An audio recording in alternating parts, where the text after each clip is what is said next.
difficulté de travailler sur ce thème, c'est que moi j'ai plus travaillé sur des... Par exemple, je me suis plus intéressé à la question du nucléaire, donc ce thème peut être décliné de deux façons. Je vais essayer de décliner de deux façons. Un, d'essayer de trouver des éléments qui influencent véritablement la géopolitique de l'Iran. Donc ça, on parle de géographie, on parle d'espace culturel, d'histoire, voilà. La situation politique en Iran, qui a une énorme influence aussi sur la politique étrangère de l'Iran, qui est beaucoup plus complexe que ce qu'on présente habituellement. Donc, je vais essayer de voir quels sont les facteurs qui influencent justement cette géopolitique de l'Iran, montrer que la complexité en fait de tous ces éléments. Et deuxième volet, c'est comment on décline ça par rapport à chaque pays. Et c'est quand même là où on voit bien qu'effectivement, c'est vrai qu'on a toujours une vision, mais je suis sûr que ce n'est pas le cas dans cette salle, très simpliste. Bon, moi je suis intervenu sur la question des relations avec Israël. C'est tellement simple de caricaturer l'Iran. Alors on se rend compte que quand on réfléchit à tous ces facteurs, on est face à des situations assez complexes où le régime est assez rationnel, il ne sait pas tout. Et très souvent, c'est des politiques qui ont déjà été, on prend l'exemple du nucléaire, qui sont finalement des poursuites de politiques poursuivies par le régime précédent. Parce que le régime lui-même ne dira jamais, mais on voit très bien la continuité d'un certain nombre de politiques étrangères de la République islamique. Donc j'essaierai de décliner ces composantes de la géopolitique iranienne par rapport à des relations avec un certain nombre de pays. Alors évidemment je ferai un focus sur le nucléaire parce que c'est, comme je disais, une personne qui organise la conférence, il se trouve qu'il se passe beaucoup de choses actuellement dans, je ne sais pas si ils l'ont fait exprès, mais beaucoup de choses en ce qui concerne les négociations entre l'Iran et les 5+1 en ce qui concerne le nucléaire. Donc on commencera par en parler. Il y a la question des tensions avec Israël aussi qui peut être beaucoup d'actualité. Alors là, qu'est-ce qui détermine la géopolitique de l'Iran? Bon, c'est vraiment des réflexions que je me suis faites. Donc, premier point, je pense, qui est vraiment central et qui explique cette permanence de la politique étrangère iranienne, consiste à dire on est la puissance régionale. S'il y a quelque chose qui vexe les Iraniens, je pense, et la République islamique ne fait pas exception, c'est qu'on puisse penser qu'on va gérer des problèmes dans la région sans leur en parler. Et quels que soient ces problèmes. Et même si on considère qu'on n'a pas à leur en parler. Je pense que ça les vexe profondément, parce qu'ils considèrent, je pense à juste titre, moi je ne sais pas, les historiens en parleront mieux que moi, mais je veux dire, c'est quand même un espace culturel. Je sais pas, il y a plusieurs espaces culturels, mais je veux dire, l'espace culturel très très important dans la région, qui a historiquement eu toujours une énorme influence sur tous les pays, que ce soit l'Inde, que ce soit toute la région du Golfe, que ce soit même ça va jusqu'à la Chine, etc. Je veux dire, que ce soit en termes de religion, en termes de langue, en termes de littérature, l'Iran a toujours un rôle central dans la région. Donc, si vous voulez, l'idée qui représente cet espace culturel spécifique, très très important, et les voisins le savent, ça. Si vous voulez, il suffit de discuter. J'ai discuté récemment avec des gens d'Inde qui voient pas du tout le problème nucléaire de la même façon que les Européens, parce que tout ça, ils le savent. Ils le savent parce qu'ils vivent avec. Ils vivent avec cette influence profonde de la culture iranienne sur la culture indienne, si vous voulez. Donc, ça conduit, je pense qu'il y a un élément fort dans la politique, la géopolitique de l'Iran, c'est cette idée qu'on est la puissance régionale. Et vous ne pouvez pas régler un problème sans nous en parler. Que ce soit la drogue, que ce soit le nucléaire, que ce soit la lutte contre Al-Qaïda, vous devez nous prendre au sérieux parce qu'on est... Bon, ils se considèrent les plus sérieux dans la région, les plus puissants. Vous devez passer par nous. Donc ça, c'est le premier point. Deuxième point qui est lié, c'est l'histoire de l'Iran. Je veux dire, il n'y a pas besoin d'insister beaucoup, je suppose que ça a déjà été fait. Il suffit de voir l'histoire de l'Iran. C'est effectivement toute l'histoire de l'Iran, c'est l'histoire d'une puissance, la puissance régionale. Donc, l'histoire fait que l'Iran se sent la puissance régionale, et en Iran, il y a une tendance presque exagérée de toujours se référer à l'histoire. Donc on est frappé de cette importance de l'histoire. Alors il y a évidemment le côté, on est les plus anciens, enfin l'empire le plus ancien de la région, on avait des universités alors que de l'autre côté du Golfe, il y avait du thé. Enfin, il y a tout ce côté qu'on retrouve un peu en Chine aussi, sur ce côté, on était déjà un empire avant tout le monde, etc. Donc ça... C'est très très fort, c'est sous cette couverture de la République islamique, on retrouve ça très très rapidement.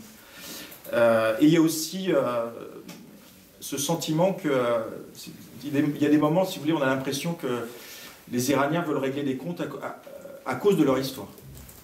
Il y a ce sentiment que l'histoire nous oblige de nous comporter de cette façon. Hein. Donc, bon, chaque pays, évidemment, est influencé par l'histoire, mais en Iran, on a l'impression que c'est très très fort. Je pense que c'est lié à la culture, hein, ce côté, pas besoin d'insister, la culture, la religion, la religion iranienne, le chiisme, tout ça, il y a ce côté très très... l'histoire est là, il y en a des choses à... On doit, je veux dire, célébration de l'histoire, etc. Bon, je vous donne un exemple connu, c'est les Américains réalisent que finalement leur relation avec l'Iran, elle remonte pas un certain nombre ont compris qu'elle ne remonte pas à la révolution de 79, elle remonte à bien plus longtemps. Alors vous allez me dire, vous le saviez peut-être, mais il y a ce côté aux États-Unis, on a l'impression que les gens commencent à découvrir que l'Iran avait un compte à régler avec les États-Unis depuis, comment dire, le coup d'État contre Mossadegh. Donc il y a cette prise de conscience maintenant que c'est pas simplement, si vous voulez, c'est pas simplement dans le court terme, et ça c'est nouveau aux États-Unis, qu'on doit raisonner avec l'Iran. Il faut prendre en question cette importance de l'histoire. Il y a eu un débat, bon, personne n'en a parlé en France, c'est normal, parce que pour une fois qu'un homme politique américain, par ailleurs spécial, ne disait pas qu'il fallait bombarder l'Iran. Donc c'était Ron Paul, je ne sais pas si vous connaissez, qui est un candidat républicain qui est assez spécial, qui est très, on appelle libertarien aux États-Unis, qui est contre tout rôle de l'État aux États-Unis. Mais cette attitude anti-État le conduit aussi à avoir une posture en termes de politique étrangère non interventionniste. Et donc il a eu un débat, c'était les primaires républicaines, où il s'est opposé violemment à Santorum, qui lui, droite chrétienne, je veux dire, soutient Israël complètement automatique, qui est à l'origine des récentes sanctions contre l'Iran. Et Ron Paul, c'était quand même sur la place publique, a dit, à un moment, parce qu'il a dit, il faut arrêter cette politique de sanctions contre l'Iran, il faut commercer avec eux, on n'a pas à intervenir dans leurs affaires. Et Santorum devient tout rouge et lui dit, comment vous pouvez parler de ça alors que c'est un pays qui a toujours manifesté son hostilité aux États-Unis depuis la Révolution, qui tue des Américains par l'intermédiaire de ses alliés irakiens et afghans, etc. Comment pouvez-vous parler de ça d'un ennemi qui est le principal ennemi des États-Unis? Et Ron Paul a répondu, et l'autre ne savait pas quoi dire. Il dit, tu fais erreur, vous faites erreur, notre relation avec l'Iran ne date pas de notre antagoniste ne date pas de la révolution de 79, il date de 1953, du coup d'État contre Mossadegh. Et l'autre ne savait pas quoi dire. L'autre a dit, bon, c'est plus compliqué, enfin voilà. Bon, et voilà, donc il y a cette prise de conscience aux États-Unis, qui, je pense, qui est peut-être quand même plus présente maintenant que l'histoire des relations avec l'Iran, c'est pas simplement une histoire des relations depuis 1979, et même si c'est un régime nouveau, il faut prendre en compte tout ce contexte historique qui est très important. Bon, un autre élément dans l'histoire, c'est le nationalisme iranien, qui est à mon avis, qui est presque le fonds de commerce maintenant évident, et il n'y a même plus besoin de se cacher de la République islamique, qui utilise beaucoup plus les références nationalistes depuis très longtemps que les références quasiment islamiques, et on le voit quelque part. Ahmadinejad montre ça au paroxysme, même... J'avais un ami qui m'avait dit même que dans sa première campagne électorale en 2005, il avait très peu parlé de l'islam. Il avait beaucoup plus parlé du nationalisme iranien. Et on le voit dans ses déclarations. Il y a son fameux bras droit qui a dit que l'islam iranien n'était pas... Il fallait prendre en compte les caractéristiques, les spécificités culturelles de l'islam iranien, etc. Donc il y a cette idée chez Ahmadinejad, même s'il n'est pas démocrate, de défendre beaucoup plus un hyper-nationalisme populiste que le côté islamique. Entre parenthèses aussi, les religieux iraniens le soupçonnent avec raison de éventuellement vouloir se débarrasser de tout le clergé iranien. Il aurait peut-être un agenda à ce sujet. Donc le nationalisme, c'est vrai, est un nationalisme, c'est un élément très important à la géopolitique iranienne, et c'est un nationalisme de combat. Hein, comme tous les historiens l'ont bien démontré, en Iran, on a besoin d'avoir un ennemi. Et bon, il n'y a pas qu'en Iran, hein, mais en Iran, on a besoin d'avoir un ennemi qui renforce le nationalisme. Il y a toujours un nationalisme de combat, de résistance contre cette puissance étrangère qui nous menace. Alors, c'est sûr que pendant longtemps, ça a été... il y a besoin de cette... Ça a été l'Irak. Hein, la guerre avec l'Irak est peut-être l'élément le plus important qui s'est passé depuis la révolution islamique, parce qu'elle a soudé quelque part le pays, elle lui a donné une histoire, elle a donné un événement. Et je dis pas que ça a servi, mais quelque part ça a donné cet ennemi extérieur. Et donc, pour la petite histoire, quand les Américains sont arrivés à Bagdad, le seul, on va dire, chef d'État qui dit qu'il était content dans la région, parce que c'était même il n'y a pas beaucoup d'endroits dans le monde où on a dit qu'on était content. C'est Khamenei qui a dit la première chose que je tiens à dire, c'est que nous sommes contents aujourd'hui. Oui, il l'a dit. La deuxième chose qu'il a dit, c'est qu'il ne faut pas que les Américains croient que la guerre est finie. Donc il avait bien vu. Mais la première chose qu'il a dit, nous sommes contents parce que notre ennemi de toujours a été vaincu. Donc on ne se rend pas compte en Europe. Je veux dire, bon, j'étais là à une conférence récemment, il y avait un Israélien. Ça m'a fait plaisir parce qu'il a dit, derrière le programme nucléaire iranien, il y a le souvenir de la guerre avec l'Irak et le fait que l'Iran a été envahi.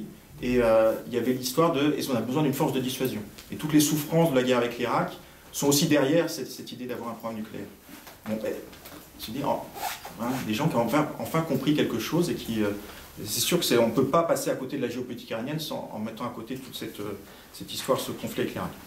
Autre élément, à mon avis, très très important, c'est il ne faut jamais oublier que le régime est pragmatique et rationnel.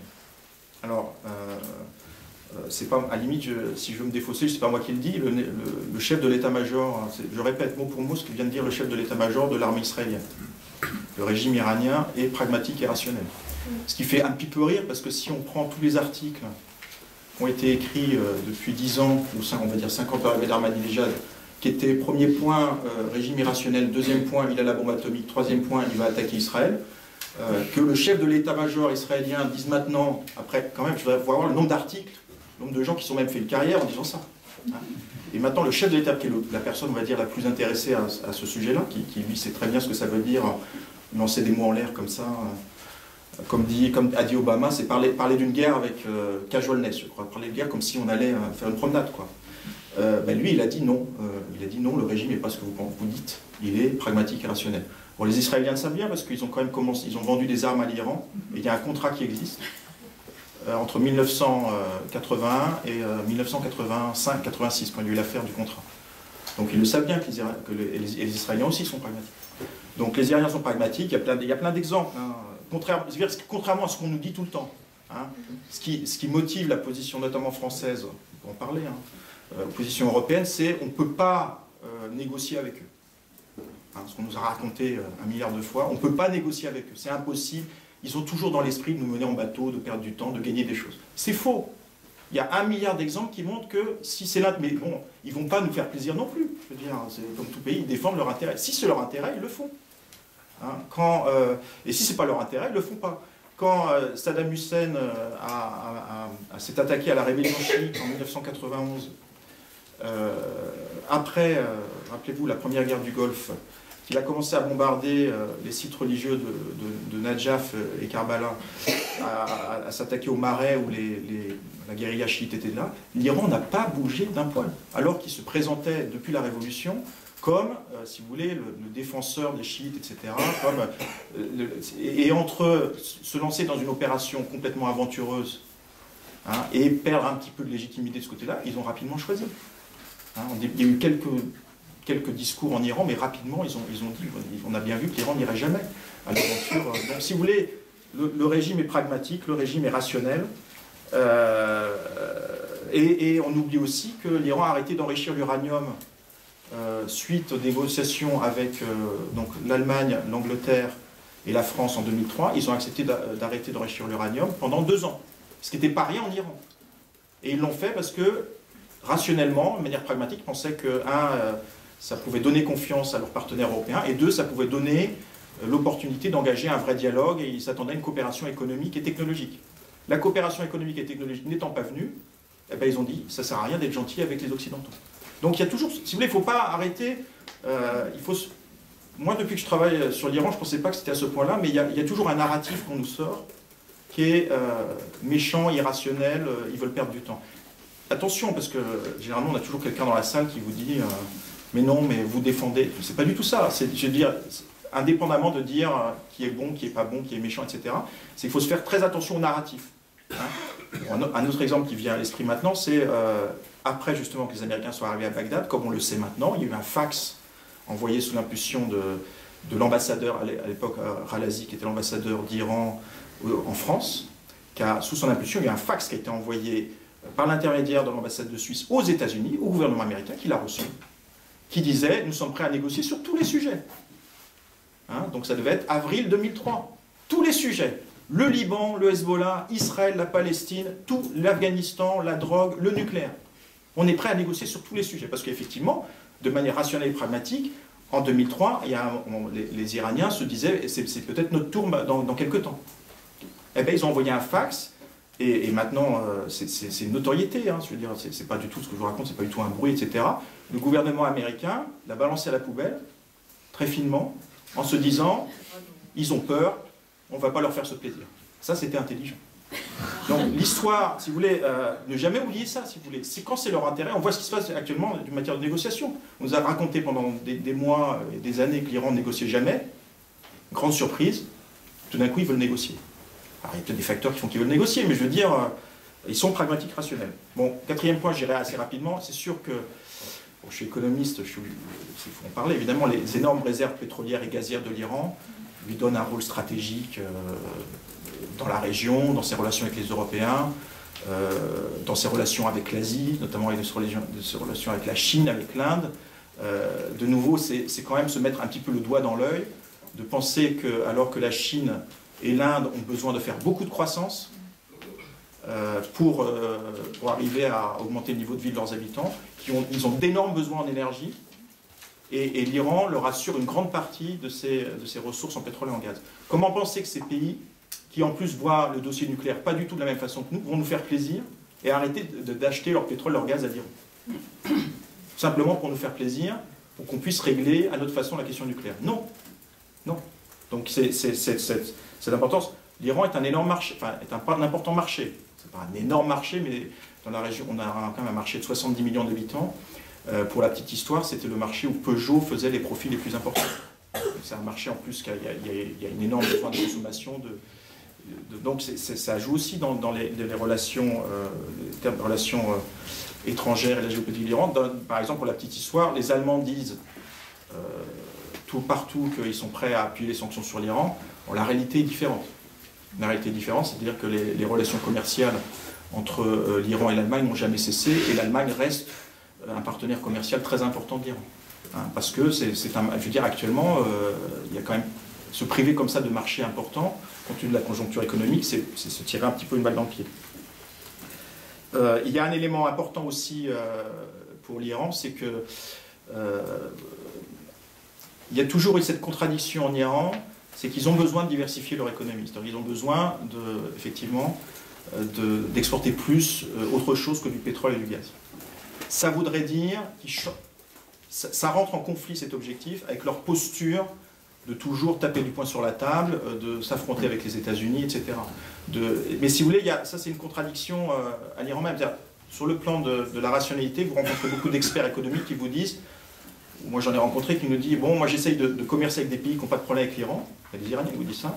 Paf, il suffit que je travaille avec la Suisse, l'Iran dit quelque chose, et voilà. Donc il y a toujours cette contradiction entre ce besoin d'affirmer sa puissance, tout ce que j'ai dit auparavant, et aussi le besoin d'avoir une politique étrangère un petit peu plus soft, qui puisse faire passer les intérêts économiques en premier.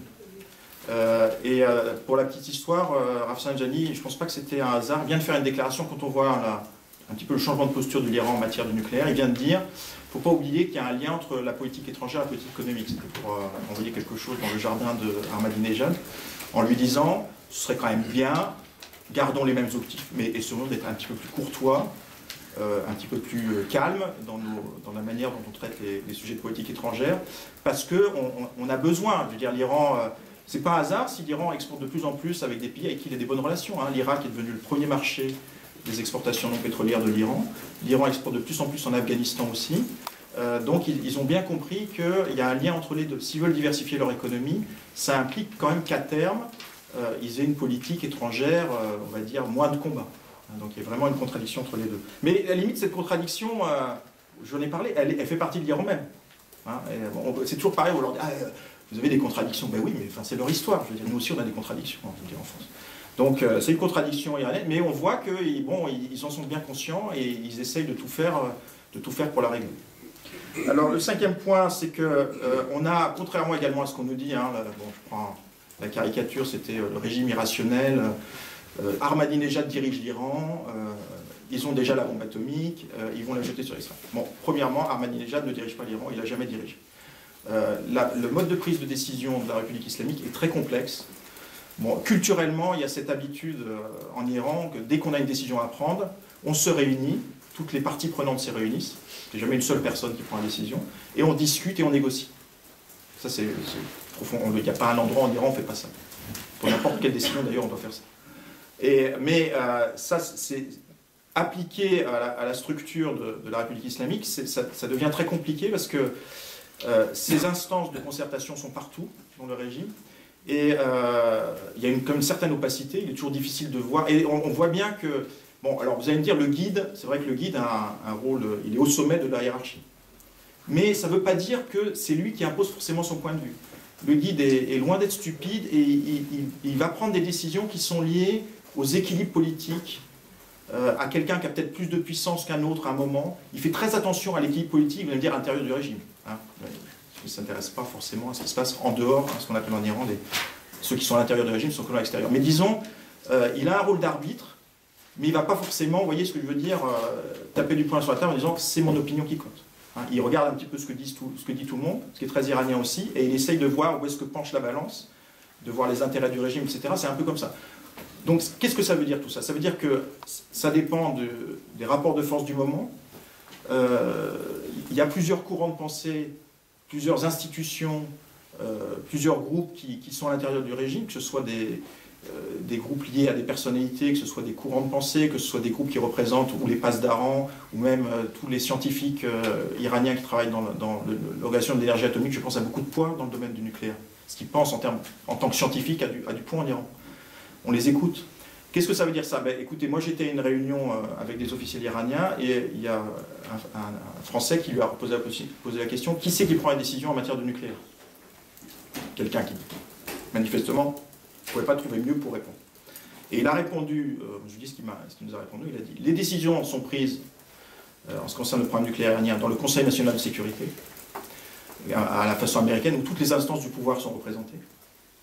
Qui prend au final la décision dans le Conseil national de sécurité? Je ne sais pas. Je ne sais pas. Parce que ça suit le processus dont je vous ai parlé. Donc il est clair aussi que l'influence du moment d'un homme politique va jouer dans sa capacité d'influencer la décision. Or, ce qui se dit maintenant en Iran, c'est clairement Ahmadinejad, par exemple, est en chute. Il a beaucoup perdu en termes de légitimité politique. Il a sans doute jamais été aussi faible en matière de légitimité politique. Ben, c'est sans doute pas un hasard qu'on voit maintenant que les gens qui prennent les décisions en matière de programme nucléaire l'écoutent plus vraiment. Et qu'on voit très bien où penche la balance maintenant. Hein, donc ça a une importance extrême. Et alors de dire aussi, faire attention au narratif, si on prend la somme des articles qui ont été écrits, genre Ahmadinejad dirige l'Iran irrationnel, et la somme des articles qui ont été écrits, alors qu'a priori c'était quand même le dictateur fou, etc., qui domine l'Iran, maintenant on aurait pu attendre qu'il y ait autant d'articles qui soient écrits en nous disant que ben voilà, tiens, il a perdu énormément d'influence en Iran, etc. Non, c'est beaucoup plus soft, etc. Donc toujours faire attention au narratif. Un autre élément, bon, dernier élément que je vois, c'est effectivement le rôle géographique de l'Iran. C'est-à-dire il y a centralité de l'Iran. On est obligé de passer par eux géographiquement à l'intersection de différents espaces, hein, l'espace asiatique, l'espace européen, entre le Golfe et les pays d'Asie centrale. Donc il y a vraiment ce côté central de l'Iran en tant que tel, ce plan géographique. Puis le côté médiateur aussi. C'est jamais un pays qui a bâti des frontières avec les autres. Les frontières existent, mais les courants passent dans les deux sens. Hein. Que ce soit des courants économiques, des courants d'idées, etc. Donc c'est un pays qui accepte les influences des autres et qui a aussi une énorme influence sur l'extérieur. Hein, donc il y a un côté central et le côté, je veux dire, comment on peut appeler ça, qui est capable de faire le lien entre les différents espaces. Et ça a une énorme influence aussi, je pense. Ce qui peut expliquer cette volonté de l'Iran souvent on pourrait dire, de quoi ils se mêlent, en disant qu'ils ont leur mot à dire partout. Ben, oui, ils ont le mot à dire partout, parce qu'historiquement, ils étaient presque partout, quoi, je veux dire. Donc, qu'est-ce que vous voulez? Ils ne vont pas se replier pour nous faire plaisir, nous, alors qu'on a encore moins de légitimité qu'eux pour régler ces problèmes-là. Voilà. Donc, alors, je vais le décliner, ces questions-là, sur différents points. Alors, la question du nucléaire. Bon, ben, la question nucléaire en Iran, il y a le poids de l'histoire quand même, qu'il ne faut pas oublier. Alors, le poids de l'histoire, c'est que dès qu'on explique, et que même les gens les plus idéologiquement contre l'Iran, vous commencez à discuter avec eux et vous leur dites que, ils le savent d'ailleurs, le programme nucléaire iranien, il n'a pas commencé avec la révolution islamique, au contraire, quand Khomeini a pris le pouvoir, il l'a arrêté. Et si le programme nucléaire a été repris, donc le programme nucléaire a commencé du temps du Shah, les gens qui nous disent que le Shah n'avait qu'une vision, ne voulait faire que du civil, on peut en douter quand même, clairement, dans l'idée du Shah, il y avait à l'époque, il y avait l'idée de faire du civil et éventuellement du militaire. C'est pas une critique de dire ça. Bon, Khomeini est contre pour des raisons religieuses, il arrête le programme, et le programme est sans doute repris, on pense, au milieu des années 80, où l'Iran se dit, pour des raisons rationnelles, pour défendre le pays, on a besoin d'une force de dissuasion, avec des missiles. Donc il commence son programme de construction de missiles et la remise en route du programme nucléaire à des fins militaires à l'époque, c'est l'idée d'avoir une force de dissuasion, pour avoir des missiles avec des têtes nucléaires. Donc l'histoire, c'est important. Ils sont rationnels aussi, je veux dire. Et sans doute, c'est vrai qu'on peut dire maintenant que depuis que l'Irak, c'est sans doute un élément très très important pour l'Iran, le fait que l'Irak soit devenu un pays, entre guillemets, ami, c'est peut-être l'élément stratégiquement le plus important pour l'Iran depuis la Révolution. Alors les gens, ils voient ça de manière simple, ils disent « Ah ben vous voyez, maintenant ils n'ont plus besoin du nucléaire militaire ». Bon, premièrement, qui c'est qui va garantir à l'Iran qu'il n'y aura jamais de problème dans la région? C'est quand même assez compliqué. Deuxièmement, il y a peut-être eu on voit très bien en Iran qu'il y a les deux éléments qui sont derrière le programme nucléaire. Il y a l'idée qu'il faut penser une force de dissuasion. D'ailleurs, d'après ce qu'on m'a dit, c'est même ça, si vous voulez, la possibilité qu'aura un pays, s'il estime que sa sécurité est menacée, de sortir du TNP et de se lancer dans la construction de bombes atomiques, est reconnue par le TNP lui-même. Donc c'est pas stupide d'avoir une force de dissuasion. Bon, mais on va dire que cette idée est peut-être mise un petit peu, on va dire, en veilleuse, même si elle existe toujours, chez les dirigeants de la République islamique. Il y a le côté maintenant, je pense que le programme nucléaire iranien est très associé dans les yeux des Iraniens, et même partout dans le monde, au nationalisme iranien, à l'idée que l'Iran a un rôle régional à jouer, donc ils voient ça comme un attribut de puissance. Hein. Et donc ça, ces éléments-là, si on les néglige, je veux dire, on peut prétendre dire à l'Iran maintenant, en fait, vous voyez, je veux dire, cette posture qui consiste à dire, si Ahmadinejad a réussi quelque chose depuis son arrivée au pouvoir, c'est de faire du nucléaire une cause nationale. Partout où il va, il préfère parler beaucoup plus de ça que de tous les problèmes économiques, sociaux et politiques dont on vous parlera, que le régime est incapable de régler. Pourquoi? Parce que quand il parle du nucléaire, ça lui permet, hop, tout de suite de mettre en branle cette rhétorique nationaliste de combat, on peut dire ce qu'on veut, elle a toujours une résonance en Iran.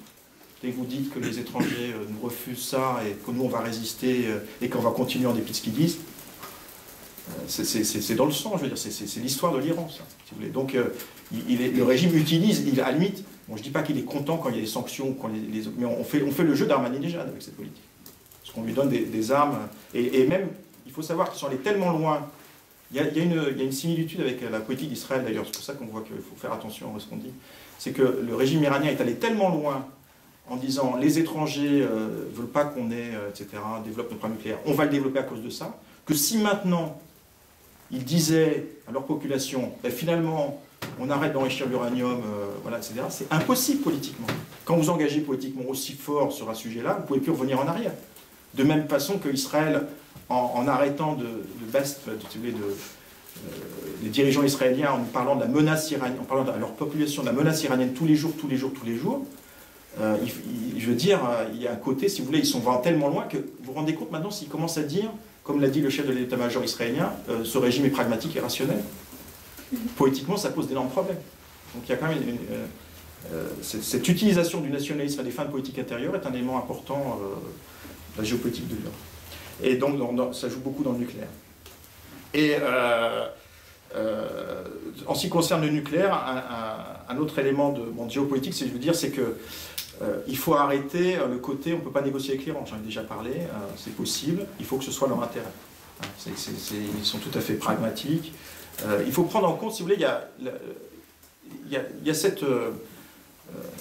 cette incapacité de reconnaître qu'ils peuvent dire des choses sensées de temps en temps. On en est là, hein, quelque part. C'est qu'à partir du moment où ils ouvrent la bouche, c'est pour tromper les gens, c'est pour gagner du temps, etc. Si on commence à négocier comme ça, on n'arrivera jamais nulle part. Comment voulez-vous négocier si vous mettez à table en disant, de toute façon, s'il va parler avec nous, c'est pour nous tromper? Dans ce cas-là, c'est pas la peine de négocier. Donc je pense que cette idée qu'on ne peut pas négocier avec eux, c'est aussi une arme qu'on essaye de faire croire aux gens. Comme ça permet, ça justifie tout ensuite. Ben, on ne négocie pas avec eux, de toute façon, ça ne sert à rien. Ouais, donc, Et on oublie de dire que, bon, on peut penser ce qu'on veut de la République islamique d'Iran. Vous discutez même avec des Américains, ils reconnaissent eux-mêmes que les diplomates iraniens à qui ils ont eu affaire sont fins, cultivés, précis, qui peuvent négocier, que c'est des redoutables négociateurs, etc. Donc, je veux dire, pourquoi... je ne dis pas que c'est facile, je ne dis pas qu'ils sont gentils, mais je veux dire, l'idée qu'ils sont pas rationnels, qu'on ne peut pas négocier avec eux, c'est faux. Voilà. Donc, en ce qui concerne la géopolitique aussi, je voulais parler de, à mon avis, un élément trop souvent oublié, c'est l'Irak. L'Irak est peut-être le seul succès de la politique étrangère iranienne depuis quelque temps. C'est-à-dire, il faut voir ce que ça représente, ce qui s'est passé en Irak pour l'Iran. C'est-à-dire, c'était vraiment... bon, j'ai vécu en Iran au début des années 90, c'est-à-dire la menace irakienne, Saddam Hussein, c'était ce qui préoccupait le plus les dirigeants iraniens. C'était pas l'Occident, hein, c'était Saddam Hussein.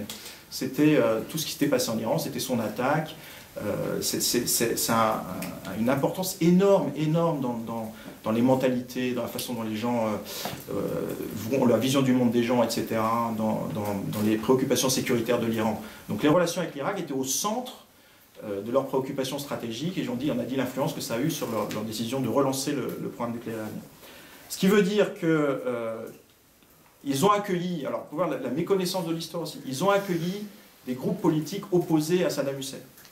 Parce qu'ils étaient tellement en lutte contre Saddam Hussein que tous les, notamment les, vous savez, les groupes politiques chiites qui sont actuellement actifs en Irak, ont été recueillis en Iran après la révolution.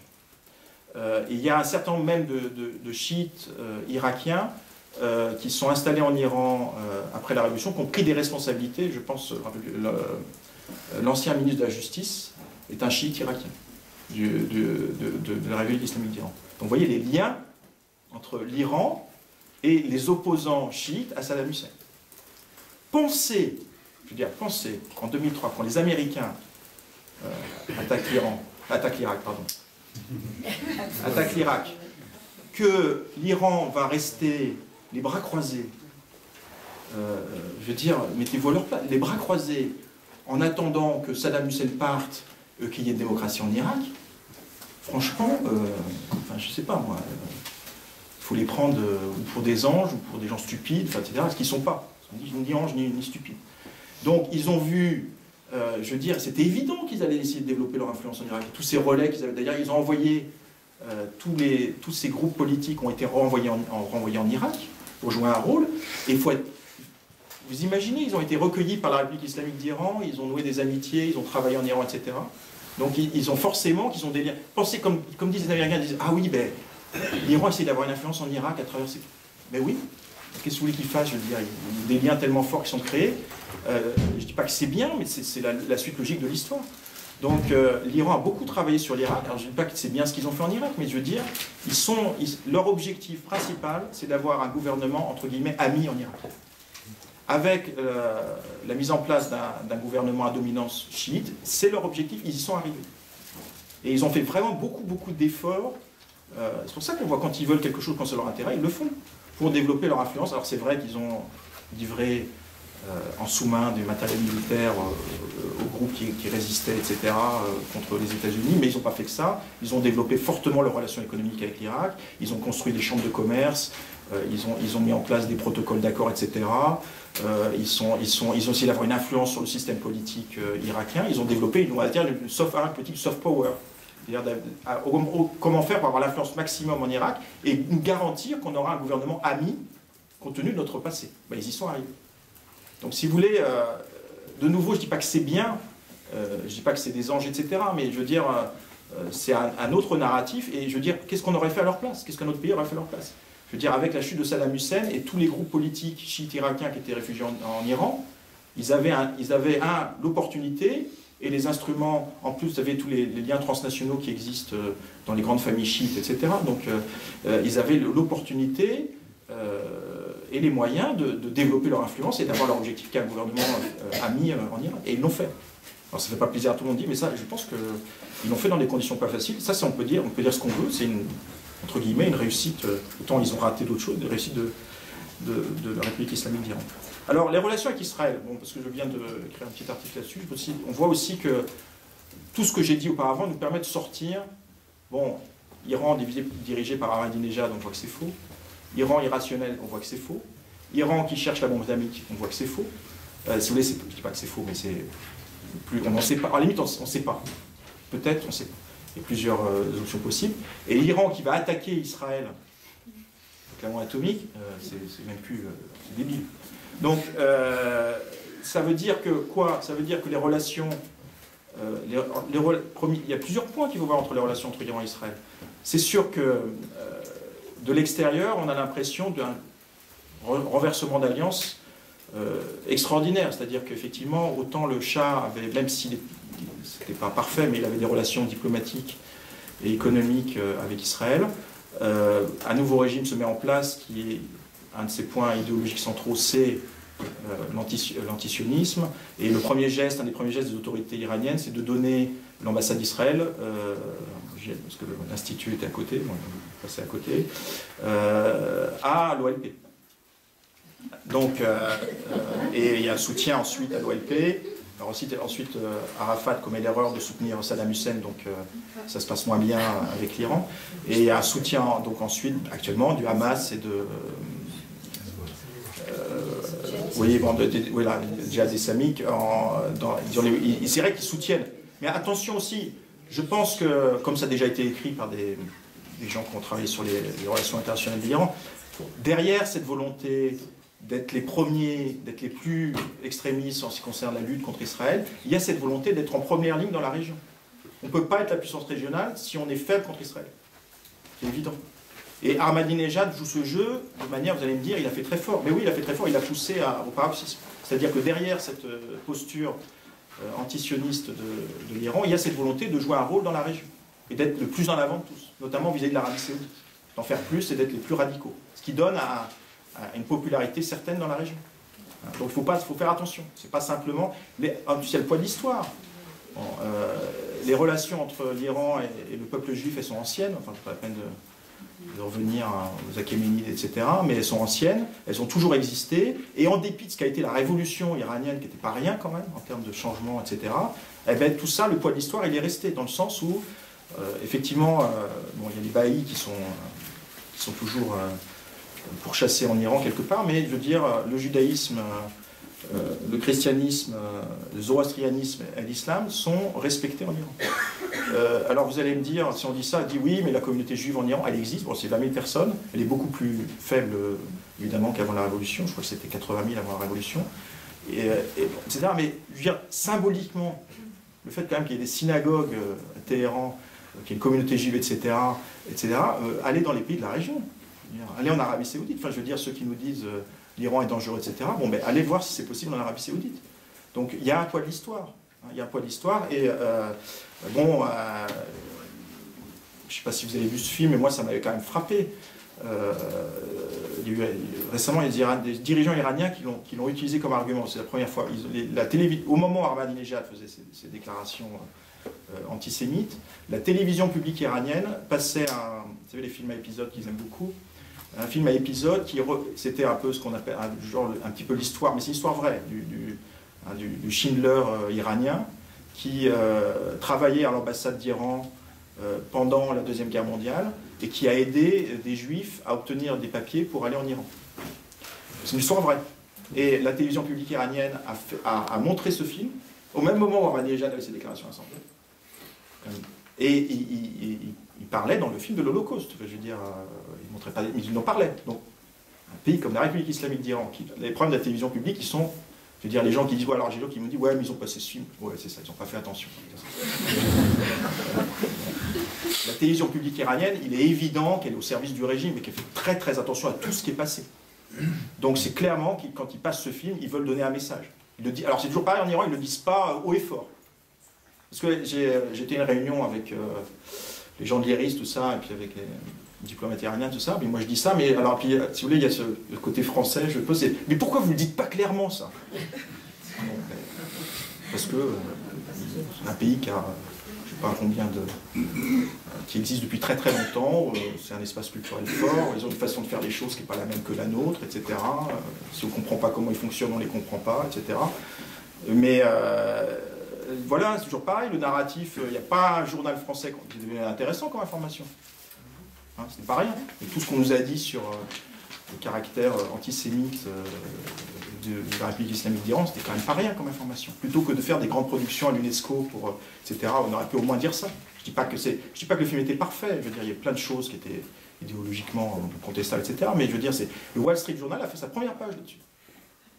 Oui, première page. Première page en disant, et pour eux c'était étonnant. Donc ils essayaient d'expliquer, etc. C'est bizarre qu'en France, voilà, avec tout ce qu'on dit, on n'en parle pas. Donc tout ça pour vous dire, voilà, pragmatique, attention, derrière, il y a l'idée d'avoir une puissance régionale, il y a l'histoire qui compte, et il y a cette utilisation de l'ennemi extérieur aussi. On peut dire qu'il n'y a pas de conflit, il n'y a pas de... On est face en plein là-dedans, parce qu'il n'y a pas de conflit territoriaux entre l'Iran et Israël. C'est vraiment une posture idéologique, et c'est tellement pratique d'avoir un ennemi extérieur. Hein, et en Israël aussi d'ailleurs, parce qu'on ne parle pas d'autre chose, et on unifie d'ailleurs il y a ce côté, voilà. Effectivement, donc on utilise cet ennemi extérieur pour ne pas parler d'autre chose. Donc ça, il faut avoir, je ne dis pas que tout est parfait, mais si on a tout ça en mémoire, on va se rendre compte que finalement, on est loin du méchant irrationnel qui veut attaquer tout le monde. Hein, il y a plein de composantes qui jouent. En ce qui concerne les relations, c'est un élément qui est plus intéressant, qui est intéressant parce qu'il parle également de questions économiques, etc. Il y a les relations entre l'Iran et l'Asie centrale, puis ça nous intéresse directement parce que il y a tout ce qui concerne la politique énergétique de l'Union européenne. Donc, comme vous le savez peut-être, l'Asie centrale intéresse beaucoup de monde maintenant parce qu'il y a d'énormes ressources gazières et pétrolières dans la mer Caspienne qui ont été mises en avant dans les années 90. J'étais à une conférence, un responsable du Conseil national de sécurité américain, il dit pourquoi on s'intéresse à l'Asie centrale.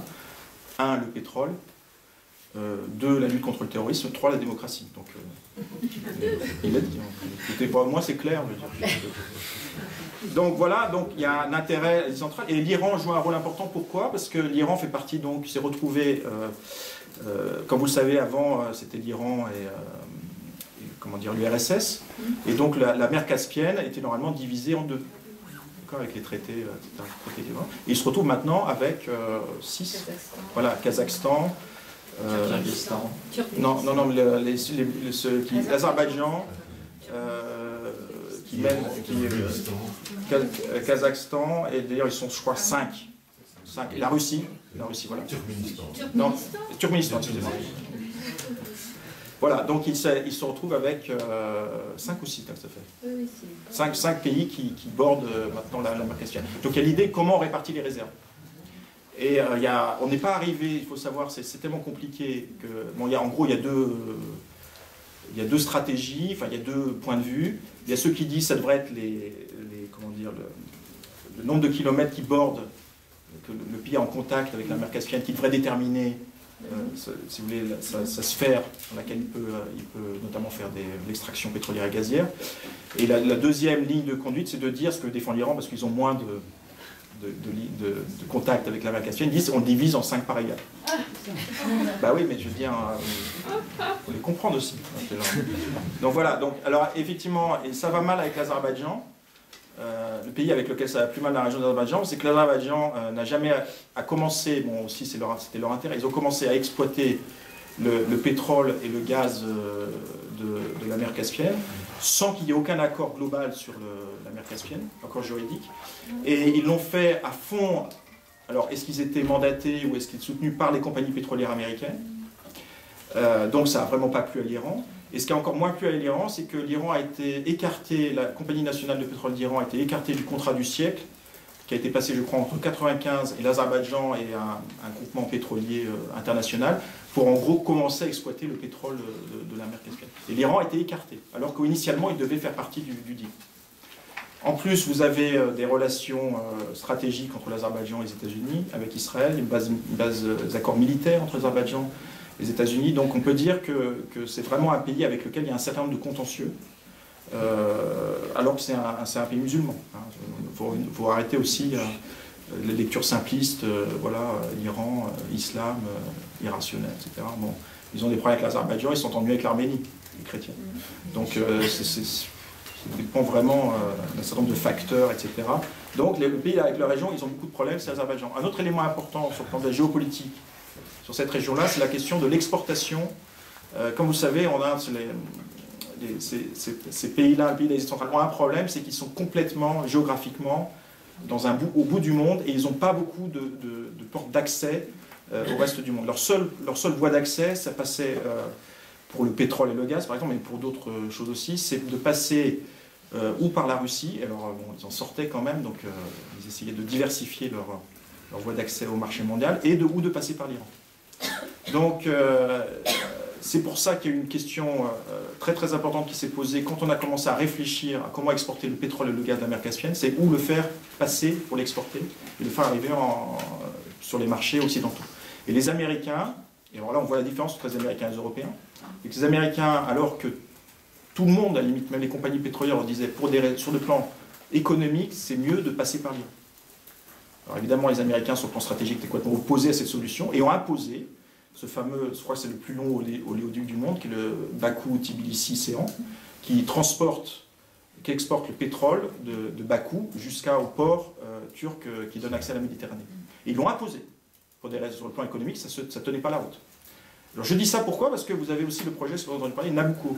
Le projet Nabucco, qui est le projet qui est un projet qui viserait... vous savez, l'Europe est très très dépendante en matière d'importation du gaz naturel qui vient de Russie.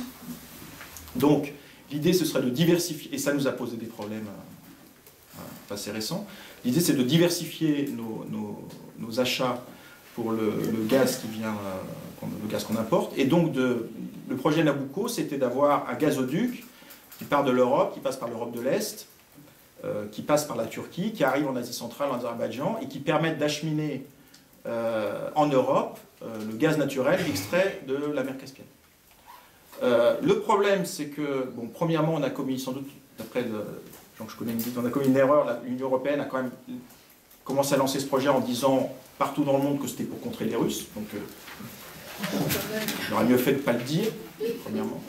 Deuxième point, on n'a pas réfléchi, on a lancé ce projet pour ensuite se rendre compte que si on veut à terme importer du gaz, il faudra pas acheter du gaz à l'Iran, parce que l'Iran a aussi d'énormes réserves de ressources de gaz, et le gaz de l'Azerbaïdjan, des pays limitrophes de la Caspienne, ne suffira pas à terme, donc il faut forcément acheter du gaz à l'Iran.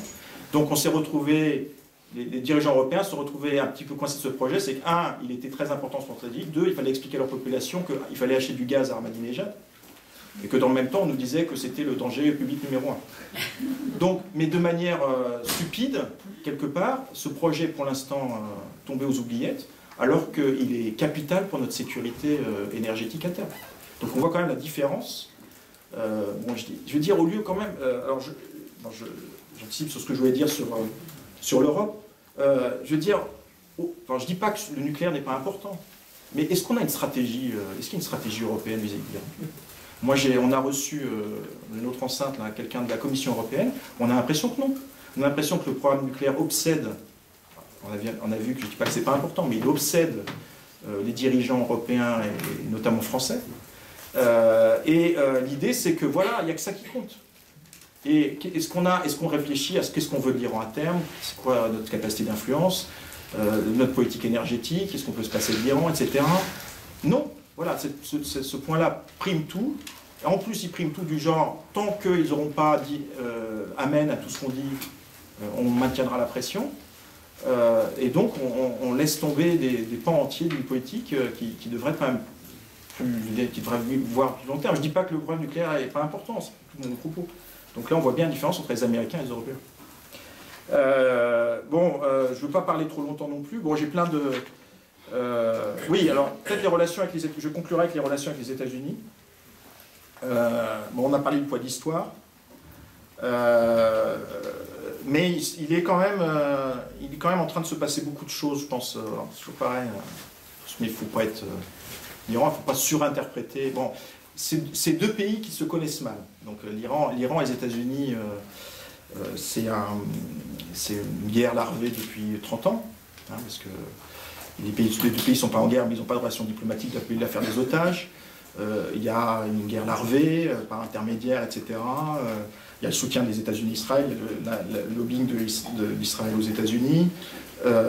Par contre, on voit depuis quelque temps qu'il s'est passé des choses. Alors, les deux pays se connaissent mal, se connaissent mal même culturellement.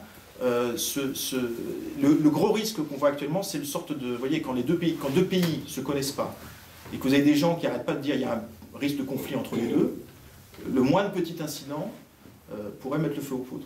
Donc autant on ne voit pas pourquoi rationnellement un pays attaquerait l'autre, mais ça, et vous donner un exemple, récemment il y avait un diplomate américain qui me disait, mais ça c'est iranien, il dit il faudrait que les Iraniens arrêtent de surinterpréter tout ce qu'on dit. Parce que finalement dans la culture iranienne, dès qu'un diplomate américain fait une déclaration, un homme politique, c'est analysé, sous-pesé, qu'est-ce qu'il a voulu dire. Il dit, il y a des fois, ils disent des trucs, ils n'ont pas forcément beaucoup réfléchi à ce qu'ils disaient. Alors les Iraniens sont sans arrêt vous voyez, à essayer de décoder, etc. Bon, ce qui est très iranien. Donc vous voyez les risques que ça peut poser aussi, c'est incompréhensible. Mais un des points qui sont importants quand même, qu'on peut rappeler, c'est il y a quelques années, vous disiez en Iran que vous étiez pour les relations diplomatiques des États-Unis, vous alliez en prison. C'est arrivé à Nouri, qui était ministre de la Justice Souratani, ministre de l'Intérieur, je ne sais plus, ministre de l'Intérieur, qui a dit que lui était pour les développements des relations. Alors c'était trop tôt, c'était fin des années 90, il dit qu'il était pour le développement des relations, il ne voyait pas pourquoi même on n'est pas des relations avec nos ennemis, vous ne voyez pas la logique de ça. Maintenant, Ahmadinejad écrit des lettres, bon, elles sont un peu spéciales, mais il écrit des lettres à Bush, etc. Donc, et il ne va pas en prison. Hein. Au contraire, donc ça a changé. C'est plus aussi. Bah, c'est vrai que il y a toujours une utilisation en termes de politique intérieure. Je pense que bon, ça on le dit souvent, mais c'est vrai que l'homme politique iranien, c'est un sujet tellement fort dans la République islamique d'Iran que celui qui quelque part présidera au rétablissement des diplomatiques des deux pays gagnera énormément sur le plan de la politique intérieure. Et on peut penser que voilà, donc on sait que dès qu'il y en a un qui essaie d'avancer dans ce côté-là, tous les autres font tout pour le casser parce qu'ils ne veulent pas que ce soit lui, surtout par Ahmadinejad qui fasse ça, surtout par un tel qui fasse ça. Donc il y a toujours cette guerre interne au régime qui pèse là-dessus. Mais on voit des choses importantes qui sont en train de passer. Bon, je ne sais pas si quand on regarde un petit peu sur les... Vous savez qu'il y a eu une dernière réunion sur le nucléaire à Istanbul. La prochaine aura lieu à la mi-mai à Bagdad, où là, l'Iran et les CIS doivent véritablement négocier ce programme nucléaire.